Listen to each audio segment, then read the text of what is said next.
Greetings, my family. I am Lord Stark, and I'd just like to say a few words on this occasion. 1. It's been far too long since our family was reunited. May the good times never end. 2. To the founder of the feast, Walder Frey. Walder, we talked earlier and you said you were undecided about something.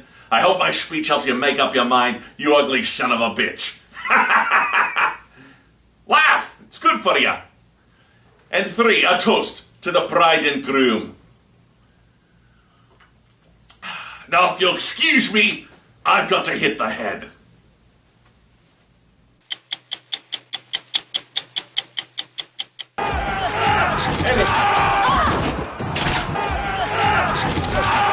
Shit. Come on, it's a nice day for a white wedding. It's a nice day to start again.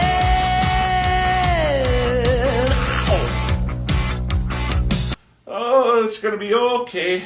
It's gonna be okay. It's gonna be okay.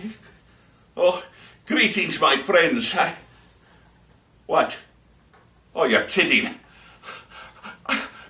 My family just got slaughtered. I barely got out of there with my life. Thousands of men are dead and you want me to review it? What kind of monsters are you? I can't.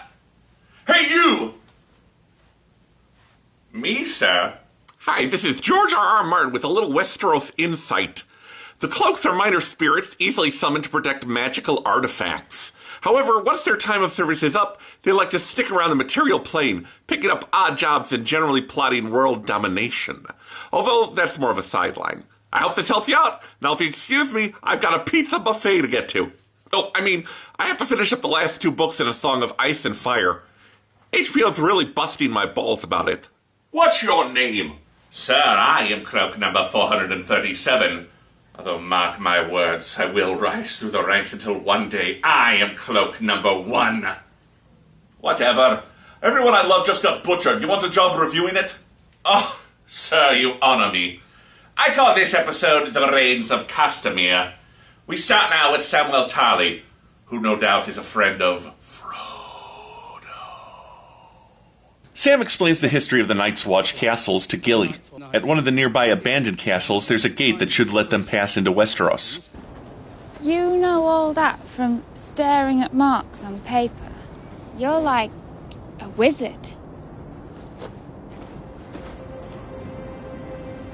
And the wizard he would grow up to be? Hagrid. You know, there's not much to this reviewing. I could get to like it. Let's turn our eyes, or lack thereof, south to Essos and Daenerys Targaryen. Over a map of Yunkai, Dario points out a back gate to the Khaleesi and her strategists that will allow him and a small party to infiltrate the city, after which they can open the gates to Daenerys' army. Jorah and Grey Worm follow Dario into the city. The 3 men are ambushed by the city guard but fight their way through them, until even more start pouring in. Much later, Jorah's team returns to the camp. The slave soldiers have surrendered. She asks after Dario, hurting Jorah's feelings a bit, and he returns. The city is hers. Personally, I don't see what the big deal is. She's a little too skinny and toned for my taste. We cloaks prefer them billowy. Let's turn our eyes to Robb Stark. Robb looks over his battle plans with his mother. He ignored her advice in the past, and it cost him dearly. He wants to know her thoughts about his plan to conquer Casterly Rock, the Lannister homeland. Show them how it feels to lose what they love. The Starks and Tullys arrive at Lord Frey's castle. He extends his hospitality and protection before Robb offers his apologies to Frey and his daughters. Frey then asks to see Robb's wife Talisa. He makes a rather crude appraisal of her looks, but Robb and company hold their temper. Frey finally announces a start to the festivities. I do like a good party, it's just I rarely get to attend any when I'm stuck in the forest all the time protecting magical artifacts from bands of inept treasure hunters. But I wonder what's happening south of the wall. Jon Snow and the wildlings come upon a horse breeder for the Night's Watch. They decide to kill the man, steal his horses, and take his gold, despite Jon's warnings. He purposely alerts the horses, and the man has time to ride away. Elsewhere, Team Bran enters the lands held by the Night's Watch, but abandoned due to wildling raids. They decide to take shelter from a storm in an abandoned windmill. They try and figure out a way through the wall as Hodor grows more and more afraid of the storm. They see the horse trader from earlier chased by the wildlings. Afraid the wildlings will be alerted to their presence, Bran slips into a trance and takes over Hodor. The wildlings have captured the man when Shaggy Dog and Summer arrive. Orell says Jon should kill him to prove his loyalty. He slowly draws his sword, but it's Ygritte who kills the man. Orell calls Jon a crow and says he can't be trusted. Tormund says to kill him, and Jon knocks Ygritte down, stopping her from defending him before fighting off the wildlings. Tormund stops Ygritte from fighting for Jon.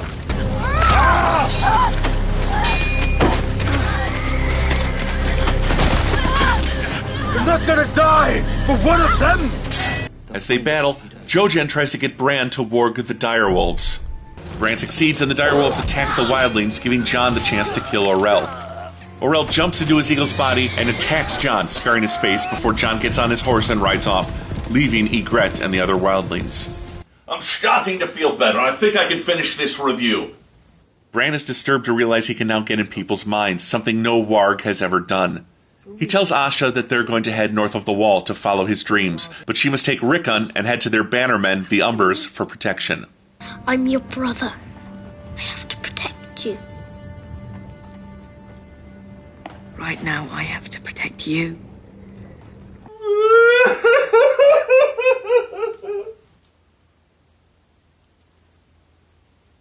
Asha takes Rickon and his wolf, and they leave.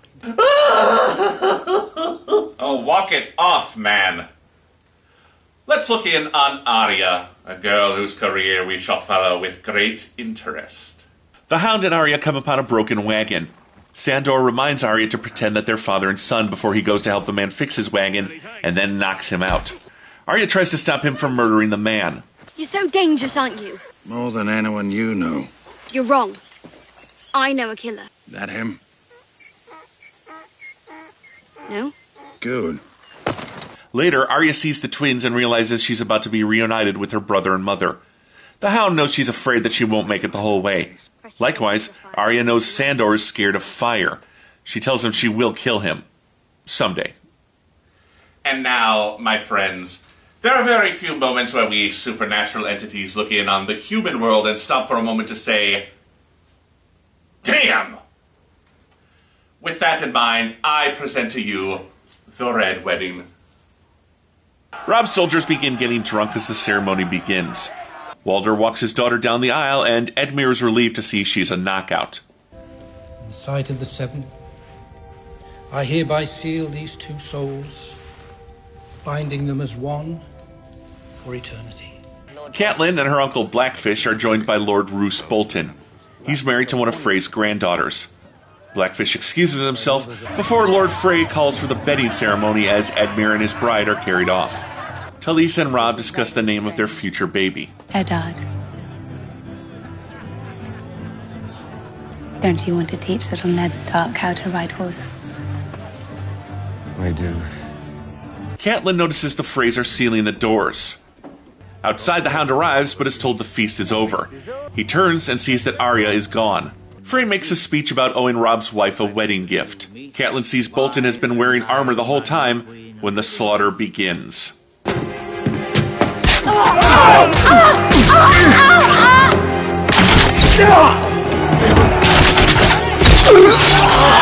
Arya sees the Stark soldiers slaughtered. She tries to free Robb's direwolf, Greywind, but is forced to hide, and the wolf is killed. She heads into the castle's keep. It's too late. Robb drags himself to Talisa, still clutching her belly, who dies in his hands. Catelyn grabs Frey's wife. She begs him to let her son go in exchange for releasing Robb. She promises him no repercussions, but the Starks have already broken one oath to him. The Lannisters send their regards.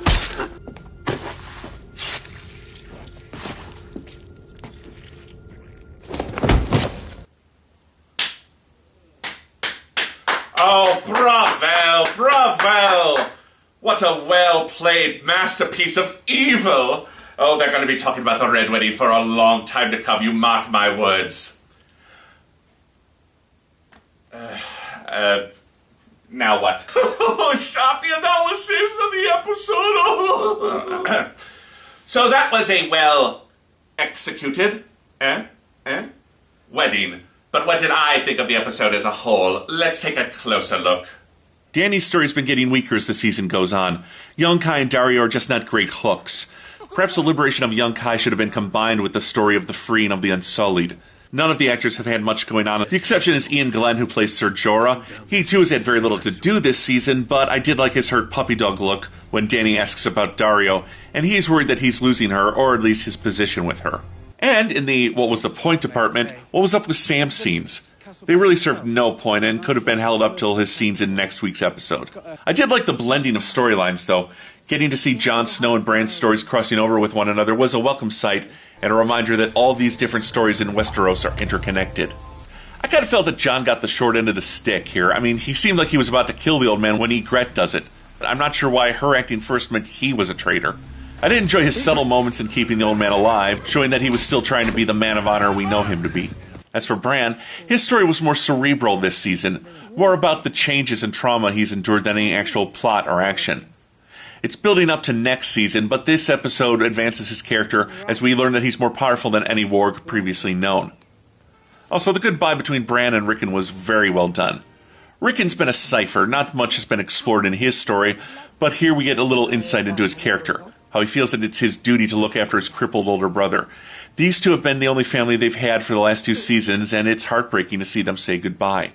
Likewise, the blending of Arya's story with Robb's adds an added layer of tragedy. We can all see Arya's been starting to go down a dark path, but here she's almost home, almost finally back with family for the first time since her father died. But it doesn't work out. We can see that the Hound was right.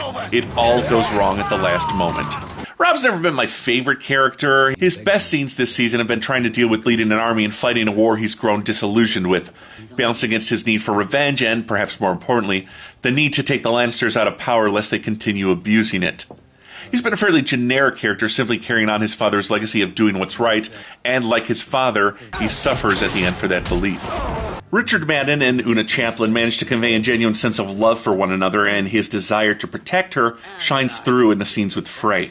The wedding itself was full of nice, fun moments like the revelation of Frey's daughter and Blackfish's own flirtations, all to offset the eventual savagery and brutality of the wedding. From Talisa being stabbed in the womb to Catelyn's slit throat, the bloodiness and sheer brutality of the event were never played for anything less than the horror this event was in the books, and it's easily on par with last year's Battle of Blackwater Bay and the first year's beheading of Ned Stark as this season's most iconic moment. I should also say that David Bradley did a great job as Lord Frey, taking his one-note cameo from Season 1 and parlaying it into a somewhat more villainous mastermind. Was his pride really so wounded? Or more likely, was he an opportunist who wanted to be on the winning side? Either way, the shot of him watching the slaughter from behind his candles was one of the most memorable scenes in this season. Finally, Michelle Fairley as Catelyn did a great job. From her finally moving past her fear for her family in the opening scene and embracing the war, to her desperate, futile attempt to save her son's life, her desperation and perhaps blind single-mindedness shone through. Of special note is Robb and Catelyn's last scene, where, looking down on his dead wife with their dead child in her womb, he's only able to say, "Mother." It's as if he's telling her, it's over, they won, stop fighting. But of course, a mother will never stop fighting for her child. The Red Wedding was shocking, violent, and brutal to both the characters and the fans, and frankly, because of those reasons, was incredibly entertaining. And so while this episode had a few minor problems, those problems were offset by the excellence that was the Red Wedding. I give the Reigns of Castamere. Do you have running? 5 kingly bitch slaps out of 5. Today's question about life in Westeros comes to us from Angrier Jack. He writes, if a White Walker can be killed with a little bit of obsidian, then wouldn't the salvation of Westeros lie in a few buckets of lava and a conveniently placed water source? Well, Angrier Jack, have you ever tried carrying lava in a bucket? Actually, the obsidian in question is called dragon glass and can only be created by dragons. Unfortunately, the only dragons are on the other hemisphere, so we're a bit SOL. However, as a cloak, I am privy to the supernatural secrets of other entities and monsters. There's a simple way to defeat the White Walkers. A way so simple and easy that if it were known, no household would ever fear them again. No Night's Watch member would ever run. No wildling would ever cower. The way to defeat the White Walkers is Oh, but I see we're running short on time. It'll have to wait till the next episode. If you have a question about life in Westeros, leave it in the comments section below. Lord Stark will choose one to read and answer on next week's show. Well, Lord Stark, I believe I've done an admirable job. All that's left now is to discuss my payment. I guess I was a little too assuming. He stiffed me on the bill! I hate reviewers. If it takes me 1,000 years and I have to cross 100 dimensions, I will rise to the rank of cloak number 1 and have my revenge on a moderately large group of reviewers. And to see how that plays out, why not check out Suburban Nights, available now at the Awesome Store. Until then, I am cloak number 437, and this is Stark Raving.